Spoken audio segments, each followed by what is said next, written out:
She betrayed me with her boss, stole $200, $0 from our joint account, and now she's claiming I'm the reason she's lost everything. But the real twist is I just found out she's been secretly selling off our inherited property and hiding millions in offshore accounts. I never thought I'd be the guy writing about how my wife turned out to be a lying, cheating bitch. Honestly, I thought we had a solid life. 2 kids, a nice house, decent jobs, and enough shared history to think we knew each other inside out. But in the end, I found out she was screwing her boss, stole over $200, $0 from our joint account, and was secretly selling off inherited property to fund her new lifestyle. The worst part, she's out there claiming I drove her to all this like I'm some villain. It all started about 6 months ago. Things felt off, but I couldn't quite put my finger on it. Was acting strange, less affectionate, more secretive. She'd leave her phone on silent all the time, and if I tried to look at her screen, she'd get defensive or change the subject.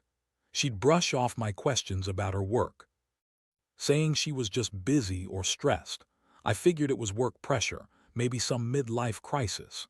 But then I noticed her behavior at home shifted. She'd get defensive if I asked where she was, and she'd suddenly have these mysterious cash withdrawals and charges I didn't recognize. One night, I decided to check our bank account. We kept our finances pretty transparent, or so I thought. That's when I saw the transactions 20 0 here, another $15 $0 there, going to some offshore accounts I'd never heard of. My stomach sank. I pulled out our joint account details and went through them line by line. It was a mess of small withdrawals, but also some large sums transferred overseas. I remember feeling physically sick, like I'd been punched in the gut. She was hiding something, and I had no idea what. I started snooping around her stuff. She was always careful, but she'd left her laptop open one day. I saw her email login still saved, and I couldn't resist. I found messages from her boss, Daniel, full of flirtatious language, talking about secret meetings and not being able to stay away. My blood ran cold. I didn't want to believe it, but there it was. They'd been seeing each other for months, probably longer. She lied about everything, said she was working late, going out with friends, but she'd been sneaking off to meet him. I also discovered a hidden safe in our closet. Inside, there were documents, contracts, property deeds, and bank statements showing she'd been selling off our inherited property in small chunks, transferring the money into those offshore accounts. I couldn't believe it. She was stealing from us, from our family, and lying every step of the way. And all the while, she was pretending to be the perfect wife, the loving mother. I felt betrayed, furious, and utterly helpless. How did I not see it coming? How could she do this to us? I confronted her the next day, my voice shaking but trying to stay calm. I told her I knew everything. Her face went pale for a second, then she started to spin her usual lies. "You're overreacting," she said. "You're just jealous because I've been working late. Daniel is just a friend, and you're crazy if you think I'd do anything more." She insisted she was innocent, that I was paranoid, that I was the one pushing her away. But I had proof, screenshots, bank statements, property deeds. Still, she looked me straight in the eye and lied as if she believed her own bullshit. I felt my stomach turn. The anger boiled over, but beneath that was a deep, aching sadness. I loved her once. I thought we had a future. But now everything felt broken. I couldn't trust her anymore. The woman I married was hiding a double life, stealing from us and sleeping with her boss. How did I get here? How did I miss all the signs? I kept replaying the moments I thought were normal, her kisses, her laughs, the way she used to look at me, and now I saw it all as lies. I wanted to scream, to cry, but I just stood there, staring at her, realizing I had to make some tough decisions. That night I couldn't sleep. My mind kept racing. I started thinking about revenge, not in some petty way, but how I could make her feel the pain she'd caused. I knew she'd spin this around, try to make me look like the bad guy, but I wasn't going to let her get away with it. She thought she could lie, cheat, and steal without consequences. Well, I was about to show her that actions have repercussions. I didn't want to be a victim. I wanted to fight back, to take control of what was left of my life. But I also knew this was just the beginning. The real storm was coming, and I had to be ready. After that confrontation, I felt like I was hit by a freight train. My head was spinning, and every time I closed my eyes, I saw her face, calm, composed, lying through her teeth. I knew I couldn't just blow up and yell at her, not yet. I needed a plan. I had to get to the bottom of how deep her lies went, and more importantly, how much she'd taken from us. The first thing I did was dig into our bank records more thoroughly. I pulled out every statement from the last 2 years, cross-referencing every transaction. That's when I found the most shocking thing of all. She'd been secretly selling off parts of her inheritance, our inherited property in the countryside, the one my grandparents left us. She'd transferred the money to offshore accounts, hiding millions. She'd been doing this for months, maybe even longer. I couldn't believe it.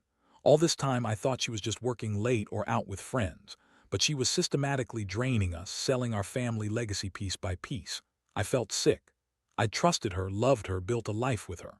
Now I saw her for what she truly was, a liar, a thief, and someone capable of betraying her own bloodline for quick cash in some affair with her boss. How could she do this to our kids?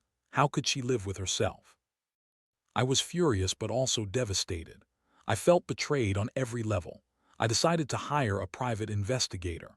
I wanted proof, solid proof, before I made any moves. I couldn't afford to act impulsively. I needed to catch her red-handed or have undeniable evidence.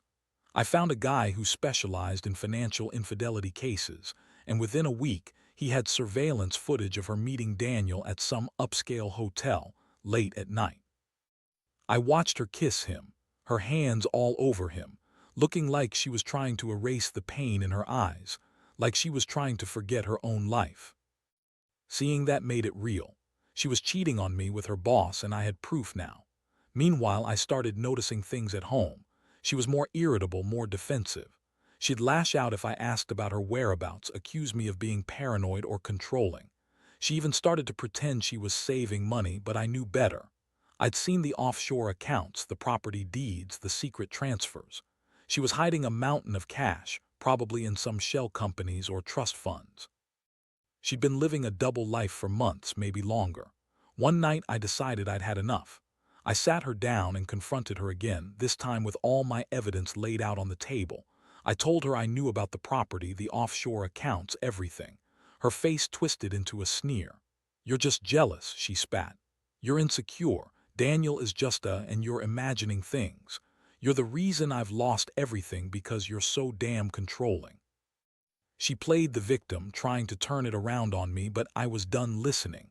I had enough proof to destroy her if I wanted. I told her she was done lying, done stealing, and that I was filing for divorce. Her reaction was classic. She started crying, begging, trying to say she loved me and that she'd change. But I knew better. Her tears were fake. She'd been lying for so long I couldn't trust her anymore. I felt a mixture of rage and sadness. Rage because she'd stolen from our family, and sadness because I still loved the woman I thought I knew. But love doesn't mean blind trust, and I'd been blind for too long. The next few days were a blur of lawyers, financial advisors, and emotional exhaustion. I knew I had to protect what was left, my kids, what little was left of our savings and the property. I was determined to make her pay for what she'd done, but I also realized I needed to get myself right again. This wasn't just about revenge. It was about reclaiming my life. I couldn't let her destroy everything we built. The betrayal cut deep, but I was starting to see a way out.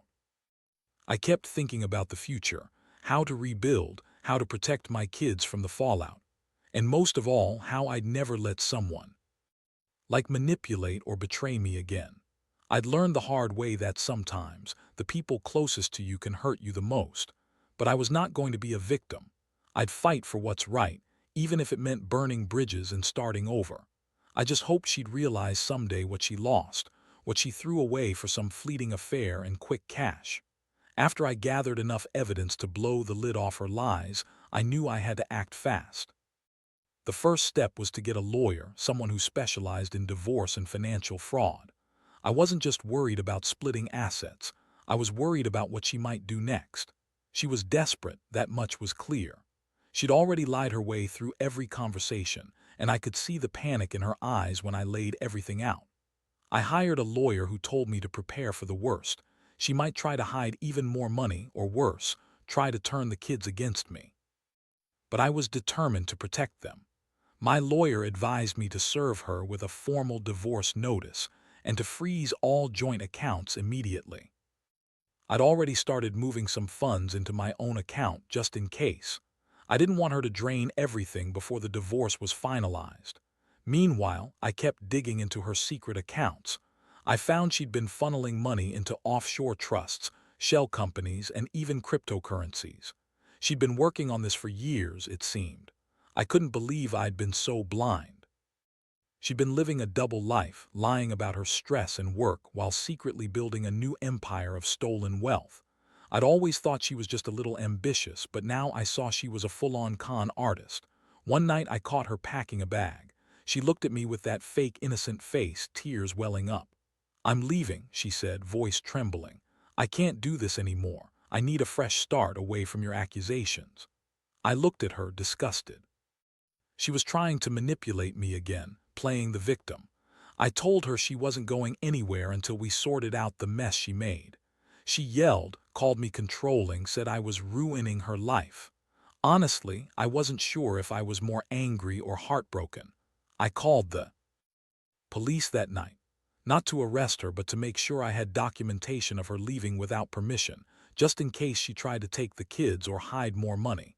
I knew she was capable of anything at this point. My mind was racing, trying to think of all the angles. I wanted to catch her in the act if she tried to run, hide, or destroy evidence. I stayed up all night, watching the security footage from our house, waiting for her to make a move. The next morning, she was gone. Her bags were packed, but she left behind her phone, which I kept for evidence. I felt a strange mixture of relief and dread. Relief because I was finally taking control, and dread because I knew she wouldn't go quietly. I also felt a strange sense of emptiness. I'd loved her, believed in her, and now I was staring at a person who betrayed everything we ever built. That realization hit me hard. I wondered how I'd ever trust anyone again. Over the next few days, I started to piece everything together. She'd been selling off parts of our inherited property, hiding millions in offshore accounts and sleeping with her boss. She lied about her stress, her work late nights, and even about her feelings. She manipulated everyone around her, me, the kids, her friends. I couldn't believe I'd been so blind, so naive. It was like waking up from a nightmare. But I also knew I had to focus on what was next. The divorce process was, and I was determined to get everything I could, our rightful share of the assets, the house, and custody of the kids. I wanted to protect them from her chaos. I reached out to a financial advisor and we started the process of tracing her offshore accounts. I wanted to make sure she couldn't hide any more of our money. Honestly, I felt exhausted. The betrayal ran so deep I wondered if I'd ever fully recover. But at the same time, I felt a strange sense of clarity. I'd been through hell, but I was still standing. I was finally seeing her for what she was, a liar, a thief, and a manipulator. And I was determined not to let her ruin me completely. I'd rebuild for myself and for my kids. That's what mattered now. I kept asking myself how I let it get this far, how I missed all the signs, but I also knew I couldn't change the past. All I could do was move forward, stronger and more cautious than ever. I've learned that trust is fragile and it can be broken in an instant. But I've also learned that sometimes you have to hit rock bottom to realize your worth. And I was done being a victim. The real battle was just beginning. The days that followed felt like a blur of legal meetings, financial audits, and endless conversations with my lawyer. I was trying to piece my life back together, but honestly, I felt like I was walking around in a fog. Every time I thought about her lies, her betrayal, it hit me all over again. How could she have done this? How could she have been so cold, so calculated?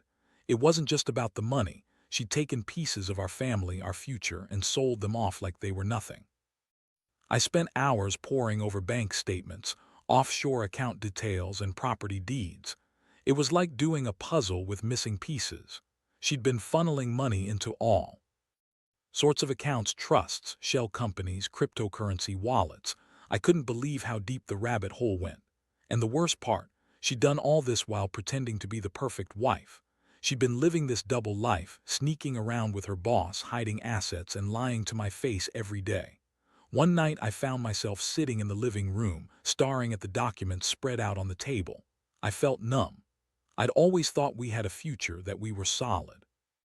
But she'd been planning her escape for months, maybe longer. I kept asking myself, how did I not see it? How did I miss the signs? I realized I'd been so caught up in the routine and making everything work, I didn't notice her slipping away piece by piece. I knew I had to do something drastic. I couldn't let her get away with this. So I started to make a list, things I needed to do, people I needed to contact. First, I froze all joint accounts. Then, I contacted a forensic accountant who could trace the offshore money. I also hired a private investigator to keep tabs on her whereabouts, just in case she tried to run with the kids or hide more assets. I wasn't taking any chances. I needed to be prepared for whatever she threw at me next.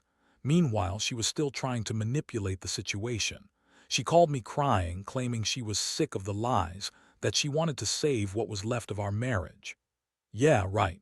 I told her I knew everything about the affair, the money, the property, and I told her she was done.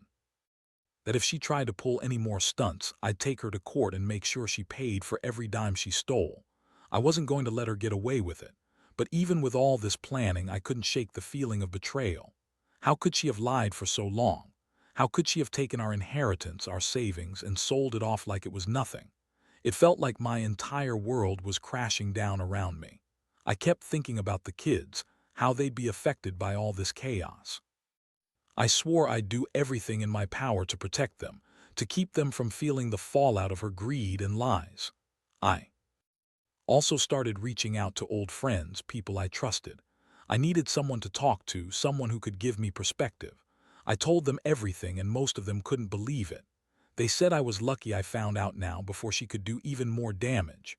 Some advised me to go full force, fight for custody, get a restraining order if I had to. I was considering all options. I just wanted her out of my life, out of our house, and away from our kids. Every day now feels like a battle. I wake up wondering what she's doing, whether she's trying to hide more money or scheme some way to get around the law. I check my phone constantly, waiting for some new revelation or a message from her trying to manipulate me again. But I'm done playing nice. I've learned that trust is a fragile thing, and once shattered, it's almost impossible to repair. But I also know I have to keep moving forward for myself and my kids. I can't let her steal any more from us, physically, financially, emotionally. Sometimes I wonder how I got here. How did I not see the signs? How did I miss her lies? But then I realize it doesn't matter anymore. What matters is what I do next. I'm not a victim, I'm a survivor, and I will rebuild what she tried to destroy. The hardest part now is accepting that the woman I loved, the woman I trusted, turned out to be someone I barely recognize. But I've learned that you have to face the truth, no matter how ugly it is. And I'm finally doing that. The longer I stayed in this mess, the more I realized how deep her deception went. I was trying to piece together the extent of her lies, and every new document or account I uncovered only confirmed that she'd been planning her escape for a long time. She'd been living this double life for months, selling off inherited property, hiding millions offshore, and sneaking around with her boss, Daniel. It was like discovering a whole new person, someone I didn't even know. What made it worse was seeing how she played the victim whenever I confronted her. She'd cry, scream, accuse me of being controlling or paranoid. "You're the reason I've lost everything," she'd say, twisting everything around to make herself look like the wronged party. I couldn't believe how she'd turned things around so easily. She was good at lying, at manipulating, at pretending she was the innocent one. But I knew better now. I had the proof, and I wasn't about to let her gaslight me anymore. I decided to get serious about the legal side of things. I hired a top-notch divorce attorney who specialized in financial crimes and asset recovery. We started filing papers, freezing accounts, and preparing for a court battle. I wanted her out of the house, and I wanted full custody of the kids. I knew she'd fight hard, probably try to spin this as me being a bad husband or an overbearing father. But I was ready. I'd gathered enough evidence to show her true colors, and I was determined to hold her accountable. As the process unfolded, I kept digging into her offshore accounts. I had a forensic accountant trace the money, millions hidden in trust funds, shell companies, and cryptocurrencies. She'd been meticulous, but I was catching up. I learned she'd set up secret accounts in countries with strict banking secrecy laws, places where no one would find her. She thought she was untouchable. That's what made me even angrier. She'd been so confident she could get away with everything. Meanwhile, she kept trying to manipulate the situation. She'd send me frantic messages crying about how she's lost everything, how she's so sorry, and how she just wants to fix things. It was all bullshit. I knew her too well now. She was only sorry she got caught. She'd been planning her escape for months, maybe years. I could see through her lies now, and I refused to fall for her guilt trips. One night I caught her trying to sneak out again. Her bags were packed and she was heading for the door when I stopped her. I told her she wasn't going anywhere, that I had all the evidence I needed to keep her tied up in court. I also told her I'd be exposing everything, her affair, her theft, her offshore holdings. She looked at me with pure hatred, then spat. "You're just jealous. You're the reason I had to do all this." That was her favorite line. Blame me for her lies, her greed, her betrayal. But I finally saw her for what she really was, a manipulative, selfish woman who'd thrown away her integrity for money and a thrill. In the days that followed, I started preparing for the final showdown.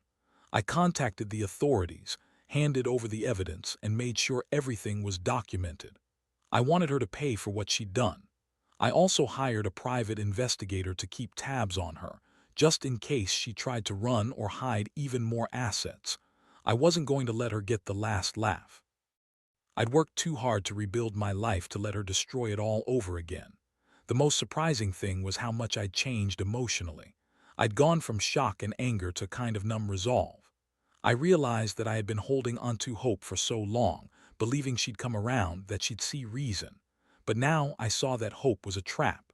The only way forward was to cut her out completely and focus on myself and the kids. We deserved stability, honesty, and a fresh start. Looking back, I see how much I've learned. Trust is fragile, and sometimes people you love can turn out to be the worst enemies. But I've also learned that you can survive betrayal by facing it head-on, gathering evidence, and refusing to be a victim. I've come to accept that some people are just selfish, and no amount of love or patience can fix that. The key is to protect yourself and those you love from their destruction. I don't know what the future holds, but I know I'm done being manipulated. I'm ready to rebuild, stronger than ever, and I'll never let someone do this to me again. Now, as I sit here reflecting on everything, I realize just how much I've been through and how it's changed me. This wasn't just about losing money or discovering her affair. It was about losing the illusion of a perfect life, the trust I once had, and the sense that I knew who the woman I married really was. But in the process, I found something else, an unshakable resolve to protect myself and my children from the chaos she created. The divorce is finalized now. She's out of our house and I have custody of the kids. The court awarded me the majority of the assets, including the property she tried to sell off secretly. I can't say I feel victorious, more like exhausted. It's a relief, sure, but there's a deep ache that lingers. Every time I think about her, about how she betrayed us, I feel a mix of anger and sadness. But I also feel a strange sense of peace, knowing I did everything I could, that I fought for my family's future. I've learned a lot from this nightmare. Trust is fragile, but so is hope. Sometimes the people closest to you can hide their true selves behind a mask of normalcy. And when that mask finally falls, it reveals a harsh reality. But the thing is, you can't let that destroy you. You have to pick up the pieces, learn from the pain, and move forward. I've realized that revenge isn't about hurting her back. It's about reclaiming your life, your dignity, and your peace of mind. Looking back, I wish I had seen the signs earlier, but I also know that nobody is perfect. Sometimes you're just, but what matters is what you do when the truth comes out. I chose to face it head-on, gather evidence, and protect what's mine. I refuse to be a victim of her greed and lies. I've taken control and started rebuilding from the ground up. To anyone out there dealing with similar betrayal, trust me, it hurts like hell, but you're stronger than you think. You can survive this. You can rebuild your life even if it feels shattered right now. It's not about revenge in the traditional sense, but about ensuring that you don't let someone else's darkness consume you. You have the power to decide what kind of future you want. So I'm moving on slowly but surely. The pain doesn't go away overnight, but I've learned that healing comes in small steps. I'm focusing on my children, my career, and myself. And I'm finally learning to forgive, not her, but myself, for trusting too much, for loving someone who didn't deserve it. I'll never forget what she did, but I refuse to let it define me. Life goes on, and I plan to make it better for me and my kids. That's all I can do now. That's all I need.